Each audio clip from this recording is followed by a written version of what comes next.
సామాన్యుని ఎట్లా లెక్కలు చెప్తాడు అధ్యక్ష?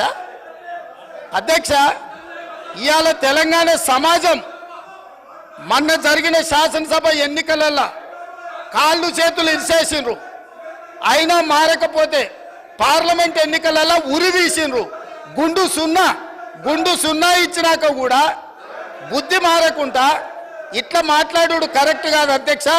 విద్యుత్తు మీద కూడా నేను మా మంత్రివర్యులు చెప్తారు, విద్యుత్తులో కేంద్ర ప్రభుత్వాన్ని మేము ఏదో పోరాటాలు చేసినామని తప్పుడు ఒప్పందాలు ఏమేం చేసిండ్రో, మీటర్లు పెట్టడానికి ఒప్పుకున్న అనుమతులు ఏంటో అన్ని లెక్కలు తీసి ఇదే సభలు పెట్టి అడుగుతాము. ఇప్పుడు మీ ద్వారా వారు నిజంగానే చాలా నిజాయితీగా నడుపుంటే నేను ఒక్కటే మాట అడుగుతున్నా, బతుకమ్మ చీరల మీద, కేసీఆర్ కిట్ల మీద, గొర్రెల పంపకాల మీద, ఈ 3 పథకాల మీద మీరు గొప్ప పథకాలు అంటున్నారు కదా, దీని మీద విచారణకు సిద్ధంగా ఉన్నారా? దీని మీద సమాధానం చెప్పండి అని నేను అడుగుతున్నా అధ్యక్ష. స్పీకర్ సార్ ఇప్పుడు నేను స్పీకర్ సార్ అట్లా ఉండదు సార్. మీరు కూర్చోండి సార్, సభా నాయకుడికే ఉంటుంది, మీకు ఉండదు. కూర్చోండి. అట్లా ఎలియా మినిస్టర్ గారు మీరు చెప్పాలి. ఎలియా మినిస్టర్ గారు, this is not the way of running the house. ఎలియా మినిస్టర్ గారు, శాసనసభ వ్యవహారాల మంత్రి గారు, ఈ పద్ధతి కాదు. మీరు చెప్పండి సభ ఎట్లా నడపాలి. This is not the way. Speaker sir ఒక్క నిమిషం.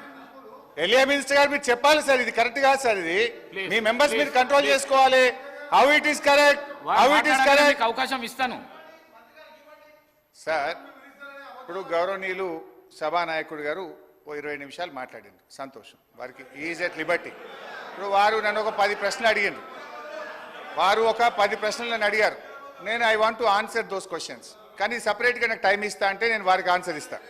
ఎందుకంటే నేను బడ్జెట్ మీద మాట్లాడాలన్నా ముఖ్యమంత్రి గారు నాకు ప్రశ్నలు వేసినాడు. నేను ముఖ్యమంత్రి గారు నాకు వేసిన ప్రశ్నలకు సమాధానం చెప్పమంటారా, బడ్జెట్ మీద మాట్లాడమంటారా? సో ఐ రిక్వెస్ట్ రెండూ చేస్తా. కొద్దిగా టైం ఇవ్వాలి. టైం నాకు ముఖ్యమంత్రి గారు మధ్యలో లేచి డీవియేట్ వారు చేసింది, ఏం చేయలేదు. I have to answer honourable CM. అధ్యక్ష, ఇప్పుడు హరీష్ రావు గారు మీకు తెలియంది అరే మరి ఎట్లా సార్? ఇప్పుడు ముఖ్యమంత్రి గారు ఒప్పైతాడు, నేను తప్పైతా చెప్పకపోతే ఆయన నోటికి వచ్చినట్టు ఆయన మాట్లాడొచ్చా సార్? మీకు తెలియంది కాదు. సభానాయకుడు ఎప్పుడన్నా సభ కరెక్టే సార్. మరి ఆయన నాకు ప్రశ్న వేసింది కదా సార్. సార్ సభానాయకులు కోరింది ఈరోజు ప్రతిపక్ష నాయకులు వచ్చి సమాధానం చెప్పాలని కోరారు అధ్యక్ష. స్పష్టతతో అడిగారు వారు. ప్రతిపక్ష నాయకులను వచ్చి వారు అడిగిన ప్రతి ప్రశ్నకు సమాధానం చెప్పమనండి సార్. తప్పకుండా ఈరోజు వారు అడిగిన అన్ని ప్రశ్నలకు సంబంధించి సమాధానం, దాని తదుపరి మేము ఒప్పో తప్ప ఉంటే మేము కూడా సవరించుకుంటాం అధ్యక్ష. We're very open to it. So నేను గౌరవ సభ్యులను కోరుతా ఉన్నాను, హరీశ్రావు గారు ప్లీజ్ రిస్ట్రిక్ట్ బడ్జెట్కు సంబంధించిన అంశాల విషయంలోనే. ఇప్పటికే గంటం బావైంది అధ్యక్ష. ఇప్పుడు కేవలం 5 నిమిషాలే గౌరవ ముఖ్యమంత్రి గారు ఇంటర్వ్యూన్ అయ్యారు. 1 hour 10 minutes. ఇప్పుడు దయచేసి గౌరవ సభ్యులను మీ ద్వారా కోరుతా ఉన్నాను, కంక్లూడ్ చేస్తే చాలామంది సభ్యులు కూడా మాట్లాడేది ఉంది. దయచేసి కంక్లూడ్ చేయమని కోరుతా ఉన్నాను అధ్యక్ష. హరీష్ రావు గారు.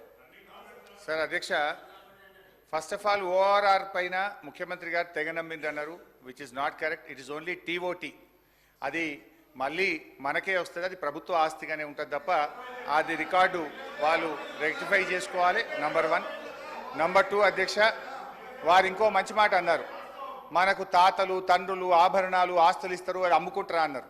మరి మీ ఉప ముఖ్యమంత్రి గారి బడ్జెట్లో 24,000 కోట్లు భూములు అమ్మి ఈ బడ్జెట్కు నిధులు సమకూరుస్తా అన్నారు. దాన్ని ఏమంటారో ముందు సమాధానం చెప్పండి. నంబర్ 2. నంబర్ 3, మహబూబ్ నగర్ ఎంపీగా కేసీఆర్ గారు ఏం చేసిండ్రు అన్నారు. మీరున్న గత తెలుగుదేశం పార్టీ, మీరిప్పుడున్న కాంగ్రెస్ పార్టీ, మీరిద్దరే పాలమూరు వెనుకబాటుతనానికి కారణం. 1985లో శంకుస్థాపన చేసిన కల్వకుర్తి, నెట్టంపాడు, భీమా, కోయిల్ సాగర్ 1985 నుంచి 2014 వరకు 29 సంవత్సరాల్లో మీరిచ్చిన ఆయకట్టు కేవలం 26,000 ఎకరాలు. మేం ప్రభుత్వంలోకి రాగానే 4,000 కోట్లు ఖర్చు పెట్టి 6,36,000 ఎకరాలకు నీళ్లు ఇచ్చింది నిజమా కాదా అని నేను అడుగుతా ఉన్నా. మీరు మీ సోకాల్ తెలుగుదేశం కాంగ్రెస్లు మహబూబ్ నగర్ జిల్లాకు ఒక్క మెడికల్ కాలేజ్ ఇవ్వలేదు. మేము 5 ప్రభుత్వ మెడికల్ కాలేజీలు మహబూబ్ నగర్ జిల్లాలో పెట్టాం. అధ్యక్ష, ఇట్లా మహబూబ్ నగర్కి ఏం చేశామో చర్చ పెడదామంటే రోజు పెట్టండి, నేను డీటెయిల్గా చెప్పడానికి రెడీగా ఉన్నా. అధ్యక్ష, అదేవిధంగా కాళేశ్వరం విషయంలో కూడా నేనేదో 80,000 అన్నారు. ఇరిగేషన్ వైట్ పేపర్ విడుదల చేసిన రోజు ఇక్కడి నుంచే నేను